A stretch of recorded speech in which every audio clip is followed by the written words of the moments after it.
বন্ধুরা কথাটা শুনলেন। এই গাছটা একটা ইতিহাস আছে। ইতিহাসটা যে ভদ্রলোকটা গাছে লাগাইছিলেন, তার বাচ্চা কাচ্চা না হওয়ার কারণে সেই গাছ দুটা লাগায়, একটা বট গাছ, একটা পাহাড় গাছ লাগানোর পরে বিয়ে দিয়ে একটা গ্রামের লোকজনকে নিয়ে একটা অনুষ্ঠান করে তারা একটা খাওয়া আয়োজন করছিলেন। তারপর থেকে এই গাছটা এই অবস্থায় আছেন এবং এই গাছটার বয়স প্রায় 150 বছর হয়ে গেছে।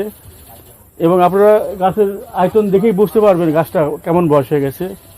আমি আপনার ভিডিওটা দেখাইছি, আপনারা দেখবেন। আমার কাছে মনে হয় ইতিহাসটা আপনাদের ভালো লাগবে। বন্ধুরা, আমরা বট গাছটা ভিডিও করে চলে যাচ্ছি। দেখতে পাচ্ছেন আমার পিছনে বট গাছ। এখন আমরা বাসার উদ্দেশ্যে রওনা দিচ্ছি। এই যে জমি, আমার মনে হয় আমি যত ভিডিও করছি এবং সবচেয়ে কষ্ট মনে হচ্ছে আমার এই ভিডিওটা হয়েছে, কারণ আমার তাওকে নিয়ে এসেছি, তাওরে কষ্ট হয়েছে।